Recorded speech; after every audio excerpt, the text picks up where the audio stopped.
आज हम लोग अल्कोहल और ईथर के बारे में पढ़ना शुरू करेंगे। ये 12th का सेकेंड चैप्टर है जिसमें कि हम लोग अल्कोहल का फॉर्मेशन, अल्कोहल का properties as well as ether का फॉर्मेशन, ईथर का प्रॉपर्टीज के बारे में पढ़ेंगे। और फिर हम लोग in last class we will also study about thiol formation.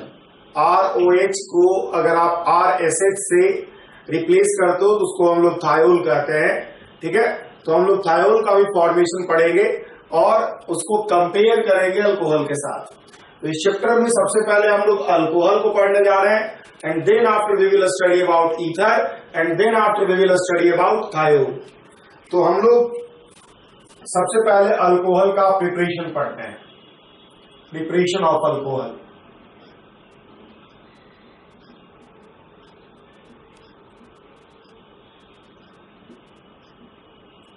अगर आप प्रिपरेशन को गौर करोगे तो कुछ प्रिपरेशन रिएक्शन को हम लोग ऑलरेडी स्टडी कर चुके हैं। जैसे कि अगर आप क्या करते हो, RCl पर हाइड्रोलिसिस करा लेते हो NaOH से और बना लेते हो ROH प्लस NaCl, ठीक है। अगर आप क्या करते हो, हाइड्रो हैलोजिनेशन करा लेते हो अल्काइन का और H2OH प्लस ऐड करते हो इस पे और H2O ऐड करते हो तो आपके पास CH3CH2OH का फॉर्मेशन हो जाता है। ये दोनों रिएक्शन हम लोग ऑलरेडी पढ़ चुके हैं, इन अल्कीन एंड इन अल्काइलाइड्स। अगर हम नेक्स्ट रिएक्शंस की बात करें तो हम लोग अल्कोहल का प्रिपरेशन कर सकते हैं फ्रॉम ईस्टर, ठीक है। ईस्टर से हम लोग क्या कर सकते हैं, अल्कोहल का प्रिपरेशन कर सकते हैं बाय हाइड्रोलिसिस, ठीक है। आप RC double bond OR dash को लो, इसमें अगर आप क्या करते हो H प्लस वाटर ऐड करते हो तब आपके पास RC डबल बॉन्ड OH और प्लस R-OH बनता है और जो कि एक रिवर्सिबल पाथ है। और अगर आप बेस के प्रेजेंस में OH माइनस के प्रेजेंस में अगर आप इस रिएक्शन को करवाते हो तो आपके पास बनेगा RC double bond O minus.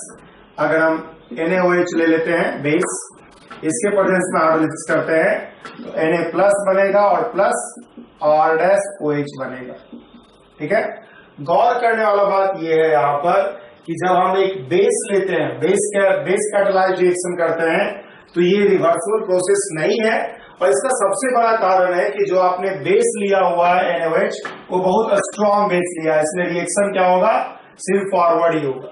लेकिन एसिड कैटालाइज्ड जो हाइड्रोलिसिस है ये हमने फ्रॉम हाइड्रोलिसिस ऑफ ईस्टर हम लिख सकते हैं इस रिएक्शन को फ्रॉम हाइड्रोलिसिस ऑफ ईस्टर।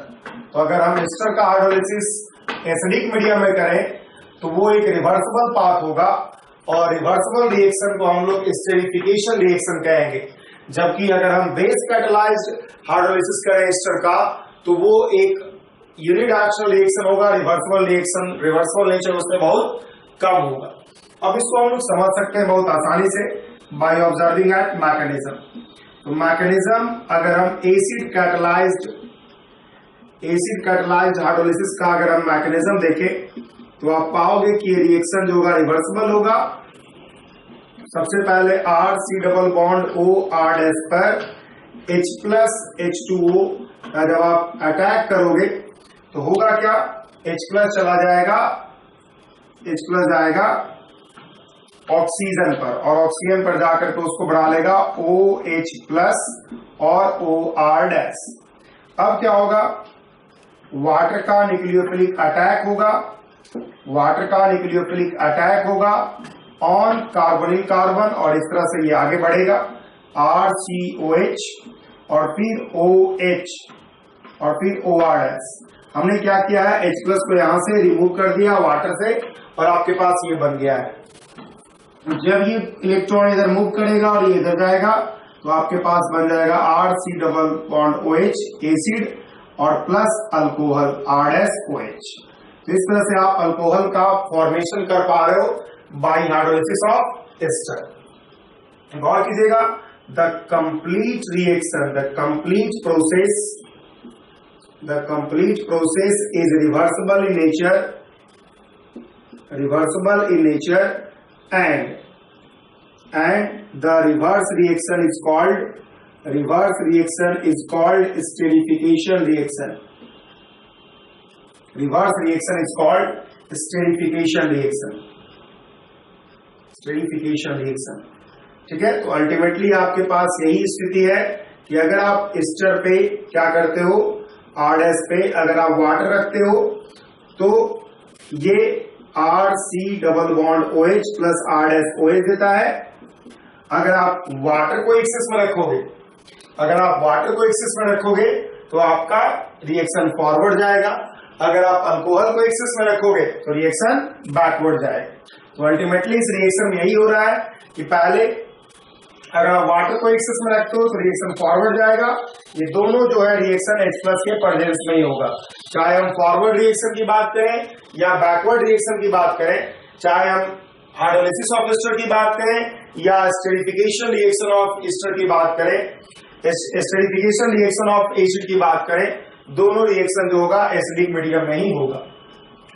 अब अगर हम second mechanism base catalysed mechanism की बात करें, हमारे पास बेस कैटालाइज्ड हाइड्रोलिसिस भी है, और अगर हम बेस कैटालाइज्ड हाइड्रोलिसिस को ऑब्जर्व करना चाहें तो आप देखोगे कि आपके पास है RC डबल बॉन्ड O और OR डैश, इस पे NaOH से क्या होगा, OH माइनस अटैक करेगा, इधर जाएगा, ये इधर ऊपर जाएगा, अल्टीमेटली आपके पास बन जाएगा RCO माइनस Na प्लस और फिर OH और OR डैश। अब आप समझ सकते हो कि ये बॉन्ड इधर आएगा और ये बॉन्ड इधर खुलेगा, बन जाएगा आपके पास RC double bond O OH और plus R' O minus Na plus. अब हाइड्राइड शिफ्ट होगा और हाइड्राइड शिफ्ट होकर के आपके पास बन जाएगा RCO माइनस Na प्लस और प्लस R' OH। तो जो बेस कैटालाइज्ड रिएक्शन है वो रिवर्सिबल रिएक्शन का नहीं है। बेस कैटालाइज्ड जो हाइड्रोलिसिस है वो रिवर्सिबल रिएक्शन का नहीं है, और इसका सबसे बड़ा कारण ये है कि जो आपने बेस लिया हुआ है वो स्ट्रॉन्ग लिया है, रिएक्शन क्या होगा, फॉरवर्ड डायरेक्शन में ही मूव करेगा। अगर हम बैकवर्ड इसका अटैक करना चाहें यहाँ पर तो O माइनस एक बहुत पुअर लिविंग ग्रुप होगा, और इसलिए O माइनस सबस्ट्रेट मॉलिक्यूल से बाहर नहीं निकलेगा और रिवर्सिबल रिएक्शन आप कह सकते हो कि नहीं होगा। एस्टरिफिकेशन रिएक्शन और हाइड्रोलिसिस ऑफ एस्टर को अगर हम ऑब्जर्व करें तो एसिड कैटालाइज्ड रिएक्शन में hydrolysis of ester as well as esterification reaction दोनों प्रोसीड करेगा, जबकि बेस कैटालाइज्ड रिएक्शन में सिर्फ और सिर्फ हाइड्रोलिसिस ऑफ एस्टर होगा। ठीक है, तो आप देख सकते हो इस तरह से इसको हम लोग लिस्ट करें तो इस तरह से लिस्ट करेंगे कि अगर हम दोनों मैकेनिज्म की बात करें, दोनों स्थिति की बात करें, हम इधर लिखते हैं एसिड कैटालाइज्ड और इधर लिखते हैं बेस कैटालाइज्ड। ठीक है, इधर लिखते हैं हम प्रोसेस। तो अगर हम हाइड्रोलिसिस की बात करें, हाइड्रोलिसिस ऑफ एस्टर की बात करें तो एसिड कैटालाइज्ड में भी हाइड्रोलिसिस ऑफ एस्टर होगा, बेस कैटालाइज्ड में भी हाइड्रोलिसिस ऑफ एस्टर होगा। अगर हम एस्टरिफिकेशन रिएक्शन की बात करें, एस्टरिफिकेशन रिएक्शन की बात करें तो एसिड कैटालाइज्ड में एस्टरिफिकेशन रिएक्शन होगा, लेकिन बेस कैटालाइज्ड में एस्टरिफिकेशन रिएक्शन नहीं होगा। तो आप देख सकते हो कि आपके पास जो रिएक्शन है उसमें एसिड कैटालाइज्ड में रिवर्सिबल नेचर है और बेस कैटालाइज्ड में रिवर्सिबल नेचर नहीं है। अब देखिए ease of hydrolysis of ester जो होगा, हाइड्रोलिसिस ऑफ एस्टर जो होगा डिपेंड्स ऑन टू फैक्टर्स। दो फैक्टर पे डिपेंड करेगा ease of hydrolysis of ester. सबसे पहला फैक्टर होता है कि आप ये देखोगे, सबसे पहला फैक्टर ये होगा कि आपको ये ऑब्जर्व करना होगा कि जो आपने सबस्ट्रेट मॉलिक्यूल लिया है उसमें जो कार्बोनिल कार्बन से अल्काइल ग्रुप जुड़ा हुआ है उसमें इलेक्ट्रॉन विड्रॉइंग ग्रुप है कि नहीं। ठीक है, EWG attach to carbonyl carbon, attach to carbonyl carbon increases the extent of reaction, extent of reaction को इंक्रीज करेगा, ठीक है। और दूसरा पॉइंट ये गौर भी करना है कि जो आपका कार्बोनिल कार्बन से जो अल्काइल ग्रुप जुड़ा हुआ है वो लेस बल्की होना चाहिए, ताकि न्यूक्लियोफिलिक अटैक कार्बोनिल कार्बन पे आसानी से हो जाए, ठीक है। A smaller alkyl group attached to carbonyl carbon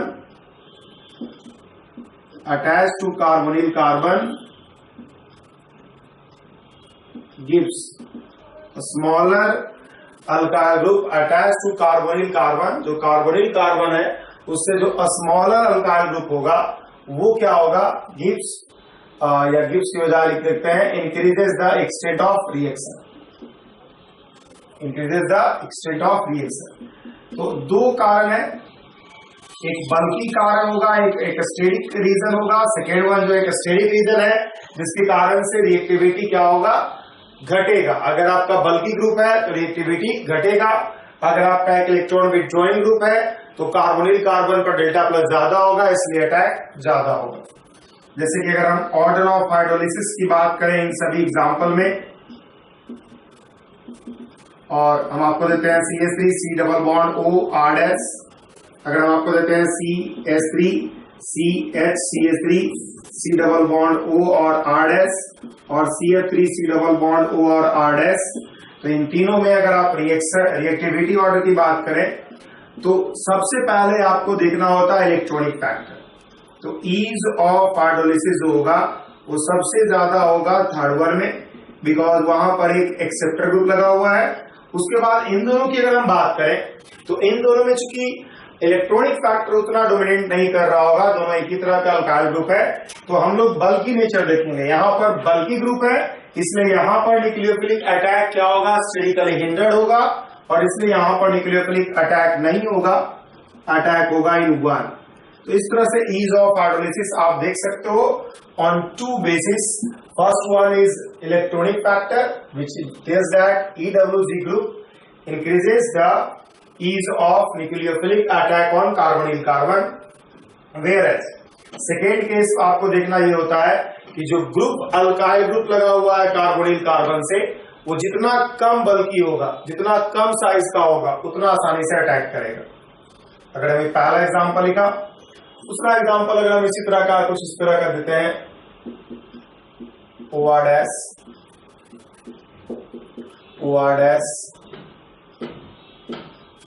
और तीसरा हम क्या करते हैं OR डैश, और यहां पर हम क्लोरीन लगाते हैं फर्स्ट, सेकेंड और थर्ड। इन तीनों केस को अगर ऑब्जर्व करोगे तो फिर यही ऑर्डर होगा ईज ऑफ हाइड्रोलिसिस का, क्योंकि थर्ड केस में जो है आपका क्लोरीन है जो -I प्रोड्यूस कर रहा है, सबसे ज्यादा थर्ड का, उसके बाद 1 का, उसके बाद 2 का, बिकॉज 2 में जो है आपने अल्काइल ग्रुप को ज्यादा बल्की कर दिया है, और अल्काइल ग्रुप को ज्यादा बल्की करने के कारण वहां पर न्यूक्लियोफिलिक अटैक स्टेरिकली हिंडर्ड होगा। तो इस तरह से आप आसानी से हाइड्रोलिसिस ऑफ ईस्टर से फॉर्मेशन कर सकते हो अल्कोहल। अगर हम स्टीरियो केमिस्ट्री देखना चाहें, इन सभी रिएक्शन का अगर हम स्टीरियो केमिस्ट्री देखना चाहें, और अगर आपसे बोला जाए RC double bond OR dash है, और इस पे हम क्या करते हैं H प्लस H2O 18 का अटैक कर देते हैं, और आपको बोला जाए बताइए प्रोडक्ट क्या होगा, तो आप समझ सकते हो कि आपके पास जो होगा वो स्थिति ये होगा 18H और प्लस R डैश OH। जो ये ऑक्सीजन है, अल्कोहल का जो ऑक्सीजन है वो ये वाला ऑक्सीजन होता है, ठीक है।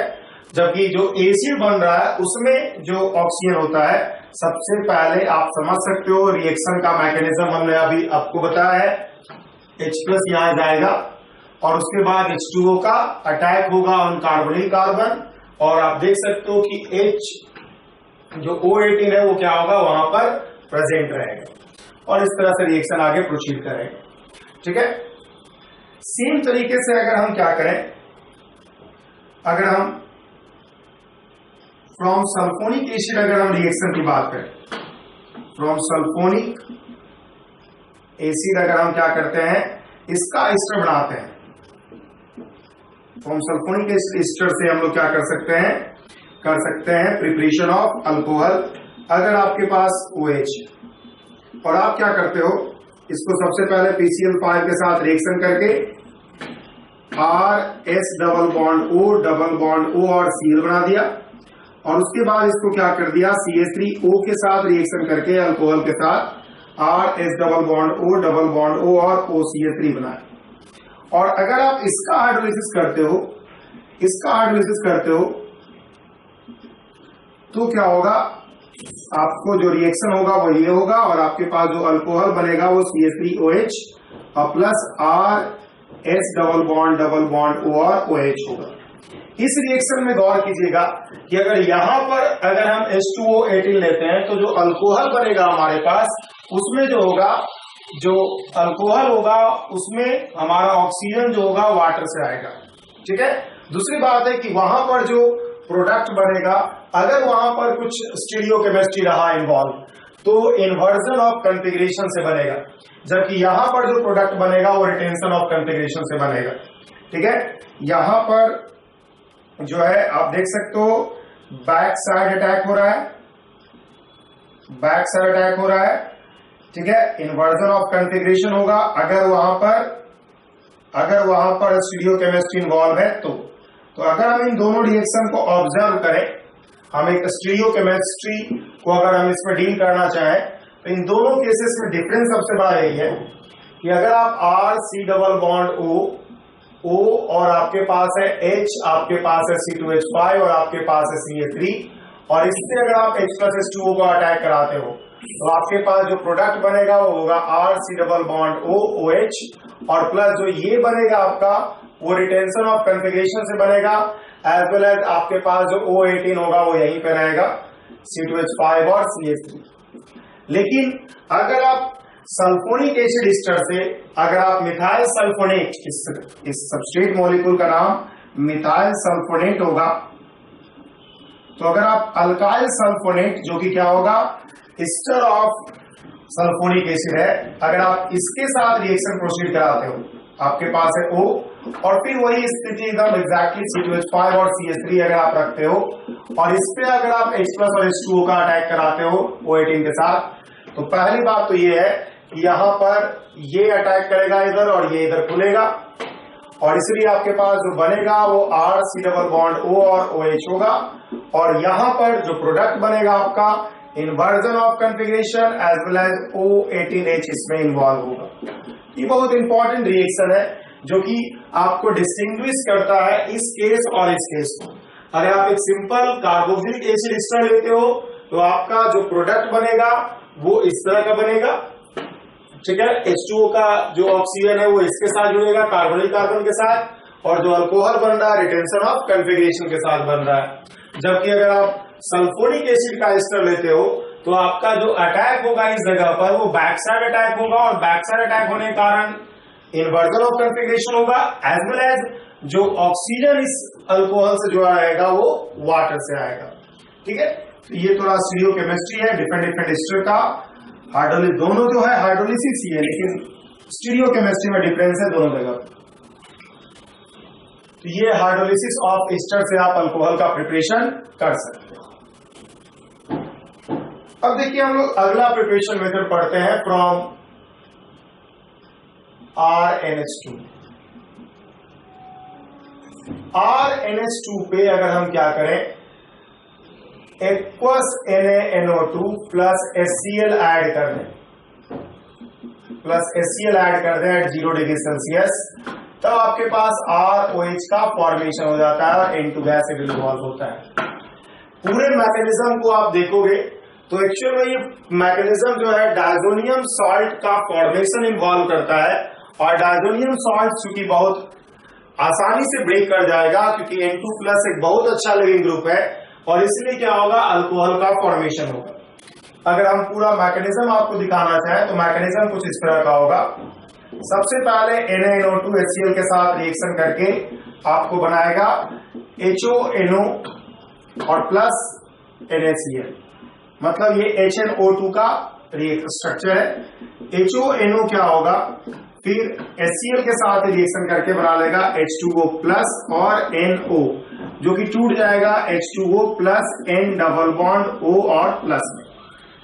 अब आपके पास क्या होगा, RNH2 जो होगा N डबल बॉन्ड O जिसपे कि नाइट्रोजन में प्लस है, वहां से क्या होगा, इलेक्ट्रॉन का अटैक होगा इस जगह पर, और इलेक्ट्रॉन का अटैक होकर के आपके पास बन जाएगा RNH N double bond O। अगर आप इसको गौर करोगे तो आप इधर पाओगे और इधर आएगा ये, और इस केस में क्या होगा, हाइड्रोजन शिफ्ट होकर के बन जाएगा equilibrium situation RN double bond N और OH। ठीक है।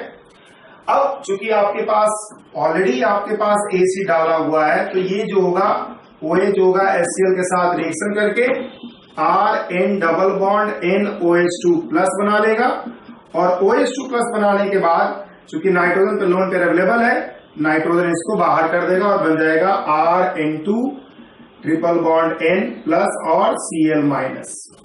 अब आप जानते हो कि N2 प्लस Cl माइनस एक बहुत अच्छा लीविंग ग्रुप है, इसलिए क्या होगा, इस पे वाटर अटैक करेगा और वाटर अटैक करके इसको N2 को इधर रिलीज कर देगा, बन जाएगा ROH प्लस N2 गैस। तो इस तरह से आपका अल्कोहल का फॉर्मेशन हो रहा है from primary amine. Primary amine पे अगर हम एक्वस NaNO2 प्लस HCl डाल दें तो आपको एट 0 डिग्री सेल्सियस तो आपको अल्कोहल प्लस नाइट्रोजन गैस का फॉर्मेशन हो जाता है। इस रिएक्शन को यूज करते हुए हम लोग एक्चुअल में डिस्टिंग्विश कर सकते हैं, डिस्टिंग्विशन कर सकते हैं 1 degree amine, 2 degree amine and 3 degree amine. 1 degree, 2 degree और 3 डिग्री एमीन को हम आपस में एक दूसरे से अलग अलग कर सकते हैं बाय यूजिंग दिस रिएक्शन। ठीक है। एक टेस्ट की तरह यूज होता है प्राइमरी एमीन, सेकेंडरी एमीन और टर्शियरी एमीन। ठीक है। क्या होता है हम अभी आपको बता ही देते हैं। This reaction is used to distinguish, this reaction is used to distinguish 1 degree, 2 degree and 3 degree amines। 1 degree, 2 degree and 3 degree amines को हम लोग इस रिएक्शन की मदद से क्या कर सकते हैं, डिस्टिंग्विश कर सकते हैं। जैसे कि सबसे पहले अगर हम बात करें RNH2 का, इस पे अगर आप एक्वस NaNO2 प्लस HCl को ऐड करते हो at 0 degree Celsius, at 0 degree Celsius, तो ये NO प्लस का फॉर्मेशन कर रहा है, जिसपे कि ये अटैक करके आपको RN2 प्लस Cl माइनस बना दे रहा है, और इस पे वाटर अटैक करके आपके पास बन जा रहा है ROH प्लस N2 गैस। तो एक क्लियर सॉल्यूशन ऑब्टेन हो रहा है, clear solution is obtain with evolution of N2 gas, with evolution of N2 gas। और ये कंफर्म करता है कि आपका जो एमीन है वो प्राइमरी एमीन है। 1 डिग्री एमीन क्या होगा, एक क्लियर सॉल्यूशन प्रोड्यूस करेगा जिसमें कि N2 गैस का भी फॉर्मेशन होगा। अगर हम आगे 2 डिग्री एमीन की बात करें और इस पे अगर हम एक्वस NaNO2 प्लस HCl डालें और 0 डिग्री सेल्सियस पर रखें, तो ये NO प्लस का फॉर्मेशन तो करेगा और फिर क्या होगा, न्यूक्लियोफिलिक अटैक भी करेगा। लेकिन आप देखोगे कि आपके पास जो होगा सिचुएशन होगा R2N डबल बॉन्ड, आपके पास हो जाएगा R2N डबल बॉन्ड N और OH। तो इसको एक्चुअली बोलते हैं N नाइट्रोसो एमीन। ये जो है N येलो ऑयल, और ये डिस्टिंक्शन कर रहा है। देखिए इसमें क्लियर सॉल्यूशन बन रहा है प्राइमरी एमीन में, जबकि सेकेंडरी एमीन में क्या हो रहा है, येलो ऑयल का फॉर्मेशन हो रहा है। और थर्ड वन, अगर आप R3N को करते हो एक्वस NaNO2 प्लस HCl के साथ रिएक्शन, तो यहां पर सिंपली क्या होगा, 0 डिग्री सेल्सियस पर R3N क्या करेगा, इलेक्ट्रॉन पेयर दे करके NH से जुड़ जाएगा और Cl माइनस बना लेगा। HCl के साथ सिंपली ये क्या कर गया है, रिएक्शन कर गया है एसिड बेस रिएक्शन की तरह, और ये एक क्लियर सॉल्यूशन है। यहां पर एक क्लियर सॉल्यूशन बनेगा without evolution of any gas, बिना कोई गैस इवॉल्व हुए, बिना कोई गैस का इवोल्यूशन हुए एक क्लियर सॉल्यूशन बनेगा। तो इस तरह से आप देख सकते हो, आप प्राइमरी एमीन, सेकेंडरी एमीन और टर्शियरी एमीन को डिस्टिंक्शन कर सकते हो, डिस्टिंग्विश कर सकते हो by using the reagent NaNO2 plus HCl। NaNO2 HCl को यूज करके हम लोग टेस्ट कर सकते हैं कि कौन प्राइमरी एमीन है, कौन सेकेंडरी एमीन है और कौन टर्सरी एमीन है। मतलब इन सब के बीच में डिस्टिंक्शन हम लोग कर सकते हैं कि क्या डिफरेंस है सबके बीच में।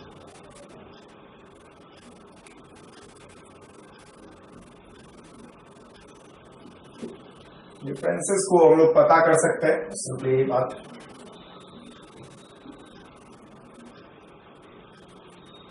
अगला रिएक्शन है by reduction of aldehyde and ketone. Aldehyde और कीटोन के रिडक्शन से हम लोग क्या कर सकते हैं, अल्कोहल का फॉर्मेशन कर सकते हैं। मतलब अगर आपके पास अल्डिहाइड है, अगर आपके पास कीटोन है, तो आप क्या कर सकते हो, रिएजेंट ले सकते हो, रिड्यूसिंग एजेंट NaBH4, आप LiLH4 ले लो, LiLH4 ले लो, जिंक अल्कोहल ले लो, जिंक C2H5OH ले लिया, जिंक एसिड ले लिया, CH3COOH, ये सब जो है रिड्यूसिंग एजेंट की तरह बिहेव करेगा। जिंक NaOH को ले लिया, ये रिड्यूसिंग एजेंट की तरह बिहेव करेगा। B2H6 H प्लस वाटर को ले लिया, ये भी रिड्यूसिंग एजेंट की तरह बिहेव करेगा। और इन सब से बनेगा RCH2OH और RCHOH और R-, ठीक है, डिपेंडिंग अपॉन अब आपने अल्डिहाइड लिया है कि कीटोन लिया है। अल्डिहाइड लोगे तो प्राइमरी अल्कोहल बनेगा, जबकि कीटोन लोगे तो सेकेंडरी अल्कोहल बनेगा। अब देखिए नोट में करके पॉइंट यही है, कुछ याद रखने लायक कि B2H6 H plus water doesn't reduce acid halide। ये एसिड हैलाइड को रिड्यूस नहीं कर पाता, ये आपको मेमोराइज करना होगा। देखिए जो भी सेलेक्टिव रिडक्शन, कौन किसको रिड्यूस कर पाएगा, कौन किसको रिड्यूस नहीं कर पाएगा, सिलेक्टिव रिडक्शन जो है मेमोरी बेस्ड टर्म्स होता है, इसको आपको मेमोराइज करना होता है। तो आपको याद रखना है कि B2H6 H plus H2 नहीं रिड्यूस करता है एसिड हैलाइड, जबकि अगर हम NaBH4 की बात करें तो NaBH4 reduces aldehyde, ketone and acid halide one. इन तीन को ही ये क्या कर पाता है, रिड्यूस कर पाता है, बाकी किसी भी एसिड डेरिवेटिव्स को ये रिड्यूस नहीं कर पाता है। LiLH4 एक स्ट्रॉन्ग रिड्यूसिंग एजेंट है, is a strong reducing agent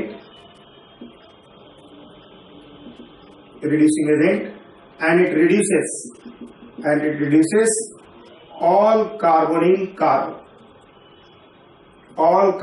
compounds।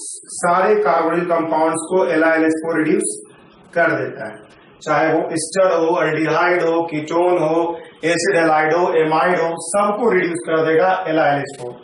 ठीक है, इसी को हम लोग शॉर्ट में NBH लिखते हैं, सोडियम बोरोहाइड्राइड। इसी को हम लोग शॉर्ट में LH लिखते हैं, लिथियम अमोनियम हाइड्राइड। तो NBH जहां पर एक वीक रिड्यूसिंग एजेंट है जो सिर्फ अल्डिहाइड, कीटोन और एसिड हैलाइड को रिड्यूस कर पा रहा है, जबकि आपका LiLH4 एक स्ट्रॉन्ग रिड्यूसिंग एजेंट है, वो सभी कार्बोनिल कंपाउंड्स को रिड्यूस कर देता है। ठीक है, B2H6 H plus H2O जो है सिर्फ और सिर्फ एसिड हैलाइड को रिड्यूस नहीं कर पाता है, बाकी सबको रिड्यूस कर पाता है। अगर हम आपको बोले, अगर आपके पास COCl है और COOH, और अगर आपको इसमें NaBH4 डाला जाए, तो NaBH4 क्या करेगा, एसिड हैलाइड को तो रिड्यूस कर देगा, लेकिन एसिड को रिड्यूस नहीं कर पाएगा। लेकिन अगर आप इस पे LiLH4 डालते हो, लिथियम अमोनियम हाइड्राइड, तो ये दोनों को रिड्यूस कर देगा। ये सेलेक्टिव रिडक्शन का तरीका है जिसको कि आपको बिल्कुल मेमोराइज करना होगा। जहां भी सेलेक्टिव रिडक्शन का केस आता है वो मेमोरी बेस्ड क्वेश्चन बन जाता है, वो मेमोरी बेस्ड टर्म्स होता है, उसको आपको मेमोराइज ही करना होगा। ठीक है, तो इस तरह से आप देख सकते हो कि LiLH4 जहां पे सभी को रिड्यूस कर पाता है, ये नहीं रिड्यूस कर पाता है। अगर आप कहते हो कि एक एस्टर है जिसपे कि अगर हमने LiLH4 डाला है तो आपको बन गया CH3CH2OH और फिर CH3CHOH और CH3। इन दोनों को अगर आप गौर करोगे और अगर आपको एस्टर का फॉर्मूला लिखना हो तो याद करिए, इस तरह का क्वेश्चन हमने ऑलरेडी आपको निकेल हाइड्रोजन के केस में कराया हुआ है। In case of alkane, alkane chapter में हमने फर्स्ट क्लास में जब हम रिड्यूसिंग एजेंट को यूज करके अल्केन का प्रिपरेशन कर रहे थे तो निकेल हाइड्रोजन को यूज करते हुए इन सभी क्वेश्चंस को कराया गया था। एस्टर के स्ट्रक्चर की अगर हम बात करें तो आप समझ सकते हो कि ये जो होगा, ये इससे जो होगा हमेशा 1 डिग्री अल्कोहल का फॉर्मेशन होगा और इससे जो होगा आपका कोई भी alcohol 1 degree, 2 degree, 3 degree alcohol सारा का फॉर्मेशन हो सकता है। तो अगर आप देखोगे तो एक तो आपके पास 1 डिग्री अल्कोहल है और एक आपके पास 2 डिग्री अल्कोहल है। तो इन दोनों को अगर आप ऑब्जर्व करते हो तो आप पाओगे कि OR डैश आपका हो गया OCH CH3CH3, ठीक है। और ये जो हो गया आपके पास प्राइमरी अल्कोहल वाला पार्ट, वो ये हो गया। इस तरह से आप देख सकते हो कि आप एस्टर का जो स्ट्रक्चर है बहुत आसानी से लिख सकते हो। ये इस तरह क्वेश्चन हमने ऑलरेडी कराया हुआ है in case of alkane. Nickel hydrogen का केस लेकर के हमने आपको अलग अलग अल्कोहल बनाया था बाय रिडक्शन ऑफ एस्टर। जिस तरह से हमने निकेल हाइड्रोजन में डील किया था उसी तरह से यहाँ भी होगा। जैसा कि आपको दिख रहा होगा कि 2 अलग अलग अल्कोहल बन रहा है। अगर आपके पास एक ही अल्कोहल बन रहा है इसका मतलब साइक्लिक एस्टर का केस। मान लिया हम आपको एक और क्वेश्चन देते हैं इसी तरह का। एक एस्टर है जिसपे कि हमने अगर LiLH4 डाला है तो आपको फॉर्मेशन हो गया है इसका OH, दिस वन CH3 और उसके बाद फिर CH2 और फिर C2H5 और OH। इस तरह का फॉर्मेशन हुआ है। गौर कीजिएगा, फिर वही बात है कि एक तरफ तो आपको प्राइमरी अल्कोहल बनाना है, आप कंफर्म हो कि एक तरफ प्राइमरी अल्कोहल बनाना है। जैसा यहां पे तो आपका अटैक हो नहीं सकता है, तो आप क्या करोगे, इसको यहां पर जोड़ दोगे। नंबरिंग की बात करें तो 1 2 3 4 5 6, तो 6 मेंबर रिंग आपको दिख रहा होगा। 6 मेंबर रिंग है और 6 मेंबर रिंग में आप जो है 6 पे आप समझ सकते हो कि ये है, 1 पे ये है, 2 3 4 5 आप देख सकते हो। 2 पे आपके पास C2H5 है और 4 पे आपके पास CH3 है। इसी का अगर आप हाइड्रोलिसिस करोगे तो आपको वो अल्कोहल ऑब्टेन होगा जब आप एस्टर का रिडक्शन करोगे in presence of LiLH4। Even hydrolysis करके भी जो आपको प्रोडक्ट बनता है, एक तरफ एसिड और एक तरफ अल्कोहल बनता है, लेकिन रिडक्शन करके दोनों तरफ अल्कोहल बन जाता है। बिकॉज जो आपका एसिड बन रहा है वो फिर अल्टीमेटली रिड्यूस होकर के अल्कोहल में कन्वर्ट हो जाता है। तो अल्टीमेटली आप LiLH4 को यूज करके या अदर रिड्यूसिंग एजेंट को यूज करके अल्कोहल का फॉर्मेशन कर सकते हो। इस तरह क्वेश्चन को हम लोग ऑलरेडी डिस्कस कर चुके हैं in case of alkane.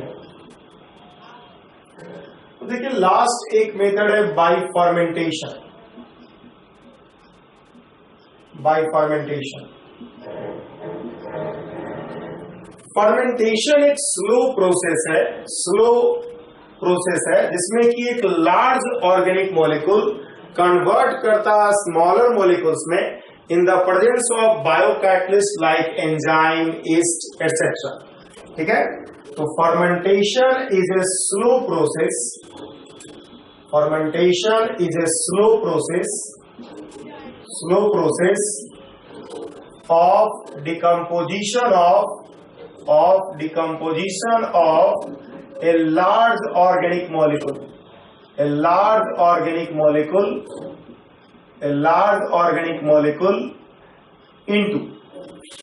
into simpler compounds in presence of biocatalyst like aldehyde, like enzyme and yeast।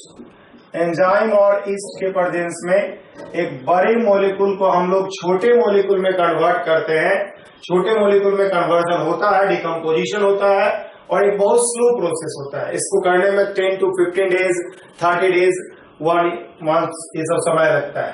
जैसे कि अगर आपके पास C6H12O6 है और इसको अगर आप क्या करते हो, ईस्ट के प्रेजेंस में 10 to 15 डेज छोड़ देते हो तो आपके पास ये क्या होता है, इथाइल अल्कोहल का फॉर्मेशन हो जाता है।